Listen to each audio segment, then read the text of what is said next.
I was sitting in class when the substitute teacher stuck her hand out and said, "Spit out your chewing gum." I laughed nervously but put it in her hand anyway.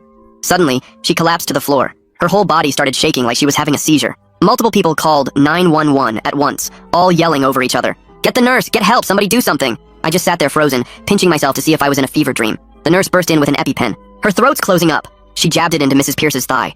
Kids started backing away from my desk, and Ella grabbed my arm hard. "What did you do?" "Nothing, I just spit out my gum." Someone behind me whispered, "Murderer." The paramedics arrived and immediately put on double gloves before approaching me. One paramedic kept asking if she'd been stung by something or if anyone saw her take medication. They checked her arms and neck for bug bites. I kept saying she just asked about my gum, but he looked at me like I was wasting his time with irrelevant information. They wheeled her out, and her body was still twitching. Nobody else touched anything this student touched. "We need to isolate the source." One paramedic got in my face. "Have you been feeling sick?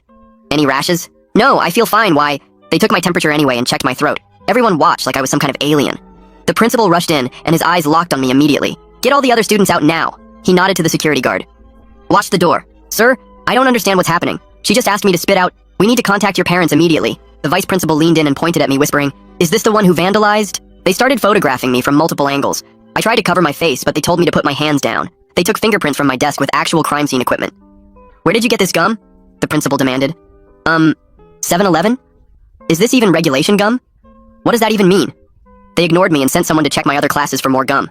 The lunch ladies were brought in. "What did the student eat today?" "They sat alone at lunch," one said, like that was criminal. "Didn't wash hands before eating." "I used hand sanitizer." They pulled up my entire lunch purchase history on a laptop. "Has this student ever brought outside food?" My hands started shaking. "The superintendent's on his way," someone announced. "Pull up the student's disciplinary file." 3 tardies this semester, the secretary read. "Failed to turn in health forms." "Those were excused. My mom—" The school resource officer cut me off. "Your parents better have good insurance. This is assault with a deadly weapon." "What weapon?" "It was Trident watermelon gum. We'll need a full toxicology report." He was actually writing this down like I was a criminal. Someone mentioned Miranda rights. I felt like I was going to throw up. Through the office window, I could see parents gathering in the parking lot. Someone was passing around a clipboard, a petition.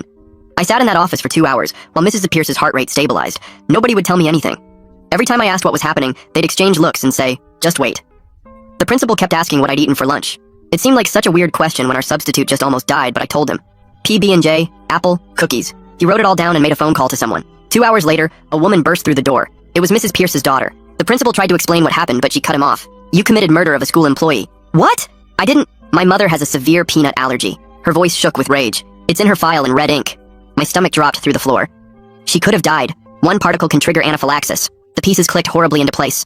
My peanut butter and jelly lunch. The gum after. I was suspended immediately. "Effective right now," the principal said, not meeting my eyes. Security escorted me out past the mob of parents. I figured that was it, but I was wrong. A week later, the college